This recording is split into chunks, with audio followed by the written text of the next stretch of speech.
Welcome to Jesus news तक में आप सभी का बहुत बहुत स्वागत करता हूं। मैं मानचंद भारती आज बात करने वाला हूं मोदी सरकार को लेकर के। खास करके न्यूज़ तो छत्तीसगढ़ की है। वहां पे जो एमपी हैं, जो विधायक हैं, उनका मानना है कि जो ईसाई लोग हैं वो आतंकवादी से भी कहीं खतरनाक ज़्यादा हैं।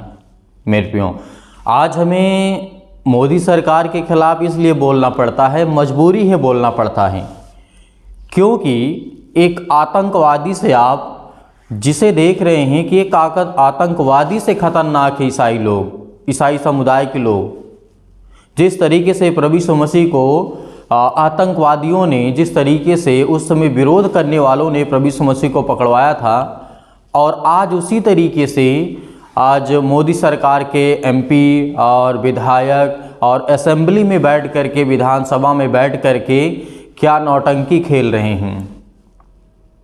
आज जिन स्कूलों में आपने पढ़ करके, क्रिश्चियन स्कूलों में पढ़ करके अच्छी नॉलेज लेकर के विदेशों में जाते हैं, अमेरिका जाते हैं, जापान जाते हैं, जर्मनी जाते हैं, लंदन जाते हैं आप पढ़ने के लिए, वहाँ पे कौन सा हिंदू कॉलेज होता है? वहाँ भी तो क्रिश्चियन कॉलेज होता है। यहाँ भी आप केजी से लेकर के 12 तक एमए, बीएससी, बीए सब कुछ करने के बाद, क्रिश्चियन कॉलेज से अच्छी पढ़ाई, अच्छी एजुकेशन लेने के बाद आप उन्हीं के खिलाफ बोलते हैं। असेंबली में बैठ गए हैं, विधानसभा में आप बैठ गए हैं, तो इसका मतलब ये नहीं है कि बीजेपी सरकार हमेशा रहेगी। ये बात ध्यान से आप सभी लोगों को समझना है मेरे प्रियो। आज जिस तरीके से हम देखते हैं मसीह विरोधी जितने भी आरएसएस, बीजेपी, बजरंग दल और छोटे छोटे जो भी दल हैं, वो सब प्रभु यीशु मसीह का अनादर करते हैं, उसका स्वीकार नहीं करते हैं। भले ही देश के प्रधानमंत्री कह दें कि हम क्रिसमस डे पर 25 दिसंबर के बारे में बताएंगे, प्रभु यीशु मसीह के बारे में 2 मिनट, 4 मिनट, 5 मिनट जो भी बोलें, लेकिन वो एक दिखावा है मेरे प्रियो। बीजेपी वाले चाहते हैं कि आरएसएस की जो उन्होंने कानून बना के रखा है उसको लागू करना, क्योंकि आरएसएस से ही बीजेपी को, जो आरएसएस कहती है वो बीजेपी करती है, वो प्रधानमंत्री मोदी कहता है। तो मेरे प्रियो, आज हमें किस तरीके जाना चाहिए, किसकी ओर जाना चाहिए, ये हमें देखना है। आज जो हमें बता रहे हैं असेंबली में बैठ करके, विधानसभा में बैठ करके कह रहे हैं कि क्रिश्चियन लोग आतंक और नक्सलियों से कहीं अधिक खतरनाक हैं। जिन लोगों ने आपको गुलामियों के जंजीरों में से आज़ाद किया, मदर टेरेसा भारत देश में आई। मदर टेरेसा ने क्या किया? यहाँ के जो लंगड़े थे, लूले थे, अंधे थे, जो देख नहीं पाते थे, जो बोल नहीं पाते थे, जिनके पास कोई सहारा नहीं था, मदर टेरेसा ने उसको अपने लिए, अपने जीवन की सारी जीविका को सौंप दिया और लोगों को बचाया। आज उसका तुम अनादर करते हो। ईसाई समुदाय के लोग कभी भी लड़ाई झगड़ा नहीं करते हैं, लेकिन आज नरेंद्र मोदी के सरकार में प्राइम मिनिस्टर जो इस समय वर्तमान में हैं, लेकिन आज हमें ये समझना होगा कि उनके एमपी, उनके विधायक छत्तीसगढ़ में बैठ कर के असेंबली में एमपी जो हैं, अपने आप को बहुत ये सोचते हैं कि हम सदा के लिए बन गए हैं। ये सिर्फ 5 साल के लिए होते हैं। ये मत भूलें, इंसान का गुरूर नहीं रहा है। यहाँ तक कि हेरोदेस भी अपने आप को बहुत तीरखा माँ समझता था कि मैं बहुत बड़ा राजा हूँ। बहुत सारे राजा आए, बहुत सारे राजा चले गए, लेकिन प्रभु यीशु मसीह का प्यार तब भी था, आज भी है और आने वाले वक्त में भी हमेशा रहेगा इस सृष्टि पर, इस संसार पर, जब तक प्रभु यीशु मसीह का आगमन नहीं होगा।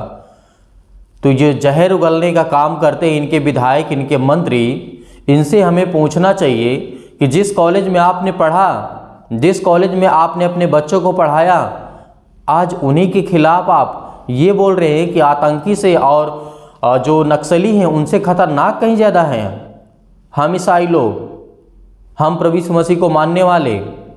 ये आपको सोचना है मेरे प्रियो। आपको तय करना है कि आपको किसके प्रति जाना है। यूपी में भी चुनाव है और 2024 में भी चुनाव है लोकसभा का, तो हमें याद रखना है कि हमें किसे चुनना है, क्योंकि ये सरकार किसी की भी नहीं है, ये ब्राह्मण और मनुवादियों की सरकार है। क्योंकि ये ना दलित को, ना SC SC OBC के ST के लोगों को बिल्कुल भी ये नहीं चाहते हैं कि ये पढ़ें लिखें और इनको गुलाम की जंजीरों में जकड़ करके रखें। इनका यही मानना है, इनकी यही सोच है, इनकी यही थिंकिंग है। अल्पसंख्यक के तो छोड़ दीजिए, जो हिंदू के नाम पर आज SC ST लोगों को बरगला करके इन्होंने रखा हुआ है, फंसा करके मनुवादियों के जंजीर में जकड़ करके रखा इन्होंने, उससे आपको आज़ाद होना होगा। आपको प्रभु यीशु मसीह के पास आना होगा, सच्चे दिल से, सच्चे मन से और खरे मन से आप आइए प्रभु यीशु मसीह के पास। परमेश्वर आपको जीवन देगा, आपको शांति देगा, आपको वो आज़ाद करेगा। आपको गुलाम की जंजीरों में जकड़ने के लिए प्रभु यीशु मसीह नहीं आए इस सृष्टि पर, इस संसार पे। आपको भेड़ियों से जो जकड़े हुए हैं उनको छुड़ाने के लिए प्रभु यीशु मसीह आए हैं। इस बात को याद रखना। और मैं मोदी सरकार को ये कहता हूँ कि गुरूर और घमंड काफ़ी दिन तक नहीं चलता है। जब तक लोग नहीं जानते थे तब तक लोग आपको वोट करते थे, लेकिन अब लोग आपको जानते हैं। आपने जिस साल में जी जान से दिल्ली के सारे मंत्री, योगी, यूपी के और होम मिनिस्टर, मतलब गृह मिनिस्टर, जितने भी मिनिस्टर हैं, जितने भी मंत्री हैं बीजेपी के, जितने भी यहाँ तक कि प्रधानमंत्री भी रैली वहाँ करते हैं, कहते हैं कि दीदी का सुपड़ा साफ कर देंगे, लेकिन बीजेपी का ही सुपड़ा साफ हो गया। अब वही 2022 में चुनाव जो होने वाला है यूपी में, अब लोग जनता आपको बताएंगे कि आप जो सुपड़ा साफ करते हैं दूसरों का, वो आपका करेंगे। मैं ज़्यादा कुछ नहीं बोलना चाहूँगा। अब इन्हीं बातों से परमेश्वर आपको आशीष दे।